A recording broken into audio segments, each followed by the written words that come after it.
Welcome back to UGC Net English classes. In the previous class, we had our topic, the Epic of Gilgamesh. Today we are with a different topic, an old English poem, a very short poem written by Cadmon titled Cadmon's Hymn.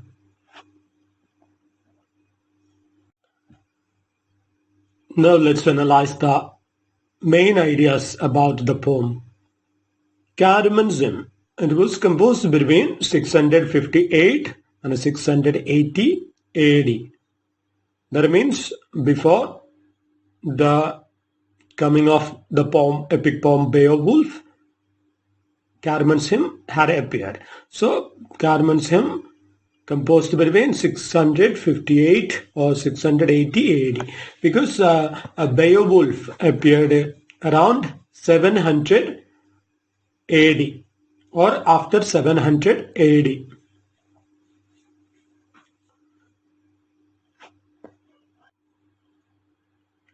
The first thing we have to note is the title, Cadmon's Hymn. It is a hymn, a song written in praise of someone. Hymn means a hymn is a work in praise of God or great men. When we write a poem praising someone, a famous person, a royal person, we can say it is a hymn. So this is a hymn in praise of Jesus Christ. Cadmon is a poem that praises Jesus, God, we can say. It is an Anglo-Saxon hymn. So when we say it is an Anglo-Saxon hymn, what we mean is it is an Old English hymn, Old English poem. Old English is otherwise called Anglo-Saxon period. And it was orally transmitted Old English poem. Basically, it was an orally transmitted poem, not, written down and, spread afterwards. It was orally transmitted from generation to generation.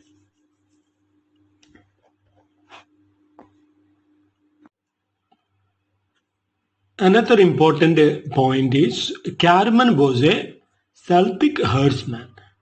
He was a Celtic person.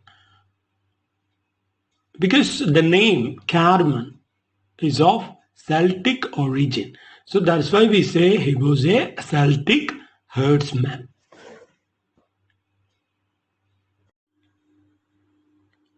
And it is the oldest surviving English poem. We know the poem, the epic poem Beowulf. Beowulf appeared around 700 AD. So Cadmon's Hymn appeared even before that. Cadmon's Hymn was composed around 658 or 680 AD. Beowulf appeared only after 700 AD. So we can say Cadmon's Hymn is the oldest surviving English poem. And Cadmon was the first English poet who wrote the first English poem. We can say Cadmon was the first English poet.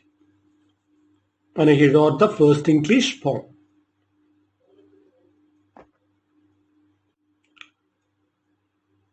It is an Old English alliterative poem.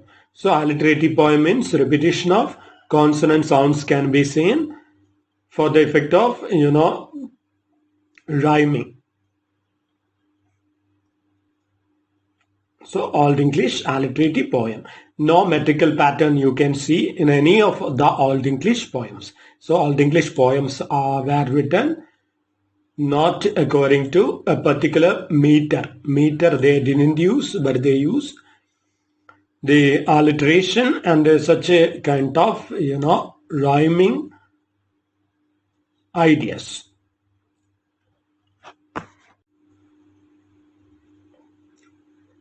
We can say it is the earliest example of Old English verse. It's a 9-line poem. So the poem contains only 9 lines. Remember, it is a 9-line poem.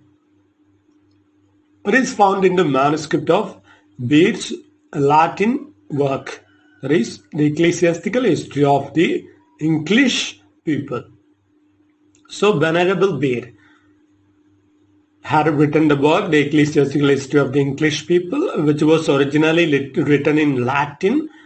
And its Latin title was Historia Ecclesiastica Gentis Anglorum.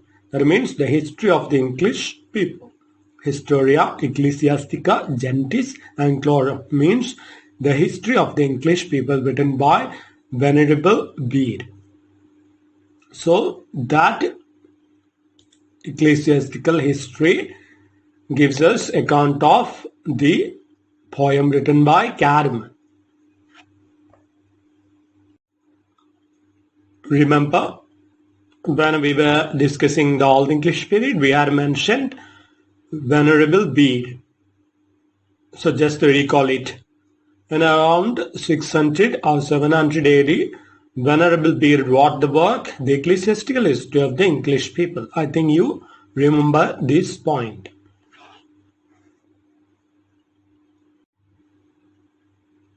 So the thing to be noted here is, it is the ecclesiastical history. Ecclesiastical history means related to, that means history related to the church or the priest or such a kind of things associated with a particular religion. That is Christianity or something.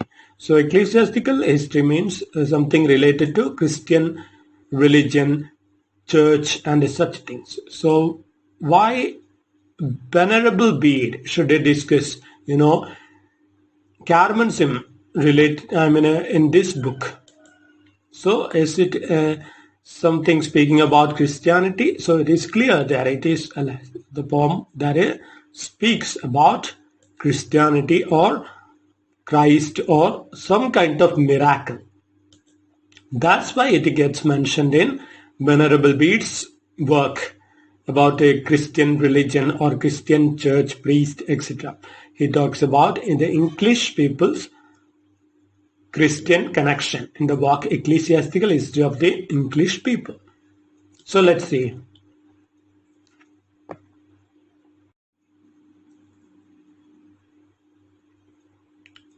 So in this work, Bede speaks of Cadmon in his work Ecclesiastical History of the English People. Bede recounts the poem as part of an elaborate miracle story. That is the point.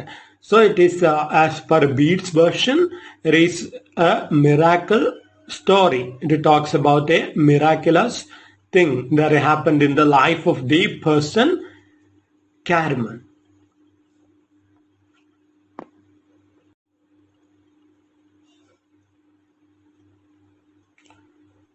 Now let's see what Bede has to say about Cadmon as a poet. So as per Bede's narration, description in the Ecclesiastical History of the English People, Bede's chronology suggests that these events took place under the abbacy of Hilda of Whitby. Hilda of Whitby. So Hilda of Whitby was a Christian saint and the founding abbess of the monastery at Whitby. Whitby is the name of a place. So Hilda of Whitby was a monk. A monk we can say, or Christian saint we can say. So she was a Christian saint and this person, Cadmon was working in that monastery.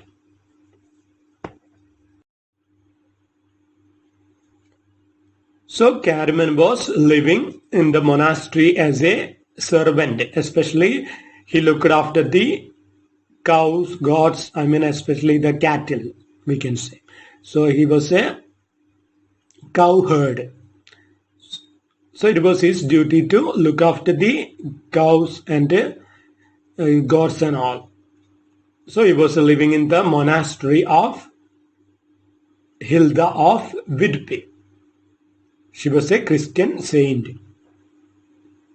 So we know abbess. Abbess means a woman who is the head of an abbey of nuns. So abbey means a building or buildings occupied by a community of monks or nuns. So monks or nuns were living in a particular building, and the duty or the head of the building or the head of the nuns can be called an abbess.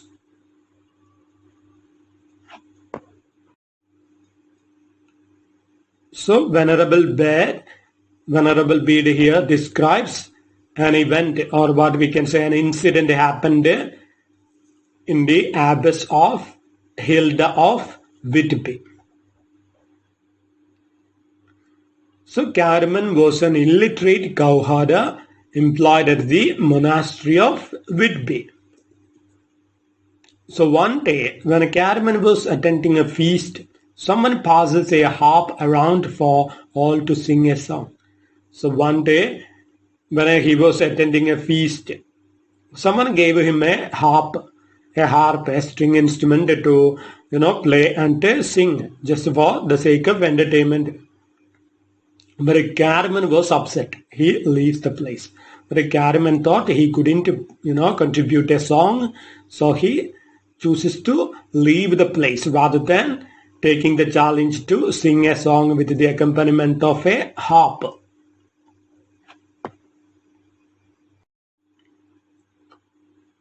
He was afraid that he couldn't contribute a song. So he was not confident about his singing capacities. And also he was not able to compose a poem at all. So he left the place. That night, while he falls asleep in a dream, a man appears to him. So that night he went to sleep, and in his dream someone appeared, a god-like figure. It is said that Jesus or God appeared. The man asks him to sing a song. So in that dream, the person who appeared to appeared to help him with a song. So the person told him to sing a song. Cadmon responds that he cannot sing. So Cadmon tells that he is still not confident to sing. But the man tells him to sing. So the man tells, "Sing to me the beginning of all things." So the God tells him, "Sing to me the beginning of all things." The story, the beginning of man and the creation of the world story you sing. The man orders him.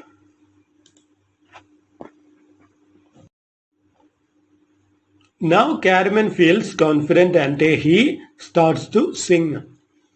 So Cadmon is then able to sing better than others. So next day when Cadmon wakes up, he reports this experience to Hilda of Whitby, the abbess of Whitby. So next day he tells it to the Christian saint Hilda, under whose abbess he works as a cowherder.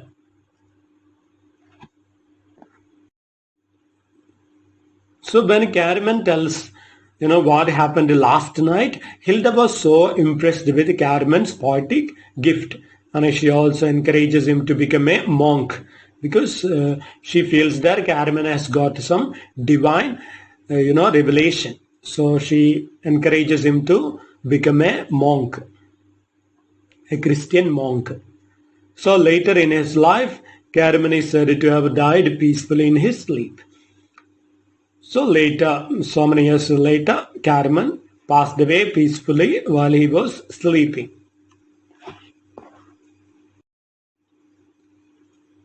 So this is what Venerable Bede includes in the ecclesiastical history of the English people. As we said, why he includes this? Because it is it really tells us about a miracle story, a story that happened as a miracle revealed to Cadmon, because he was not able to sing, and suddenly one day after someone appeared in his dream, then after he was able to compose poems and beautiful verses. So that was considered a miracle by Venerable Bede, and it is included as a Christian miracle. That's why it gets a place in Venerable Bede's The Ecclesiastical History of the English People.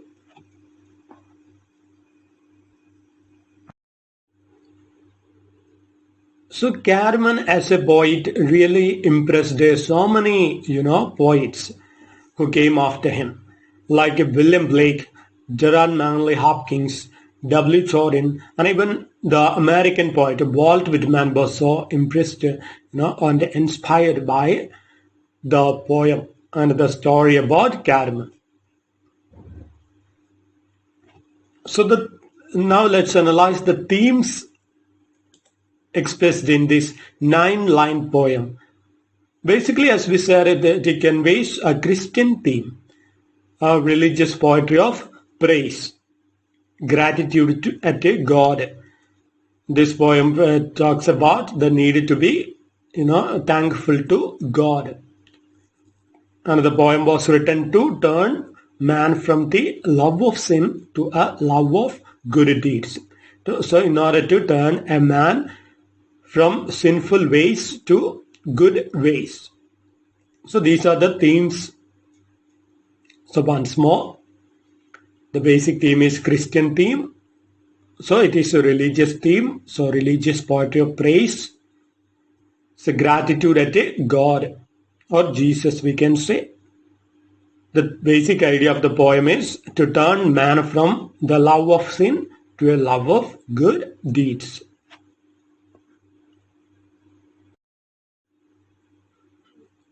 It is better if we can, just understand the poem, full poem, because it's only a 9-line poem, so it's very easy to read and understand. Not that much difficulty. Here is a modern English version of the Old English poem. So let's read the modern English version of the poem, the Cadmon's hymn. The poem begins with lines.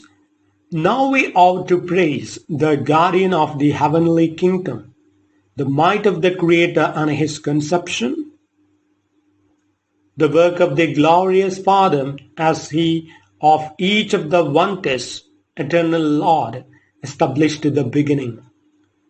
He first created for the sons of men heaven as a roof, holy Creator, then the middle earth, the guardian of mankind, the eternal Lord afterwards made the earth for men, the Lord Almighty.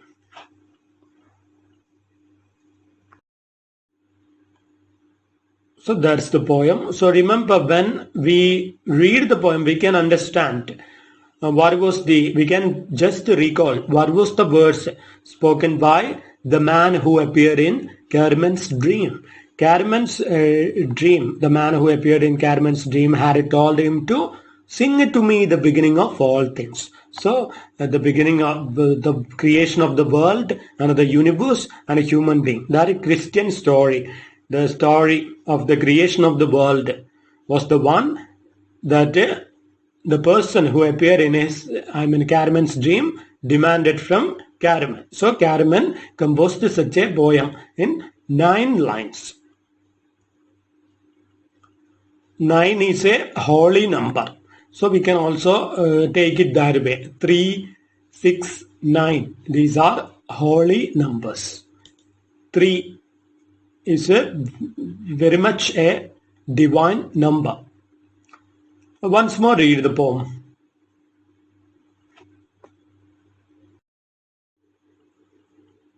Now we ought to praise the guardian of the heavenly kingdom, the might of the Creator and his conception, the work of the glorious Father as he of each of the wonders, eternal Lord, established the beginning. He first created for the sons of men heaven as a roof, holy Creator, then the middle earth, the guardian of mankind, the eternal Lord afterwards made the earth for men, the Lord Almighty.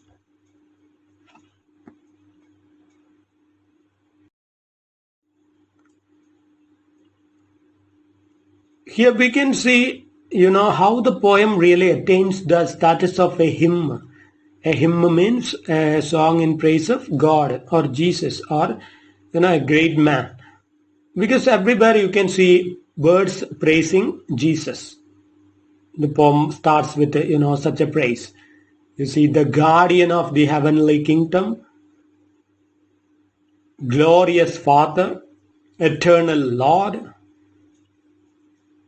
holy Creator, guardian of mankind, the Lord Almighty. So these are all praising words praising God or Jesus. That's how the poem really attains the status of a hymn.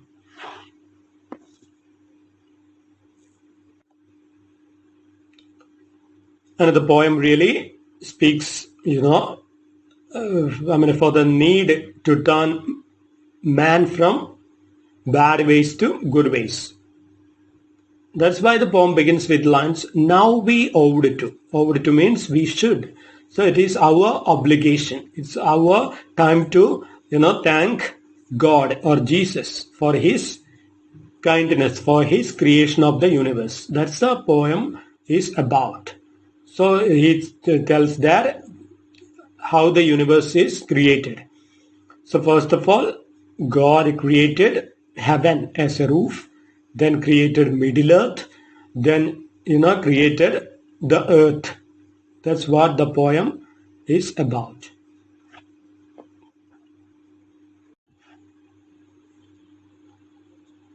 With this, we will end our lecture for today. In the next class, we will discuss the biography of the world-famous writer William Shakespeare.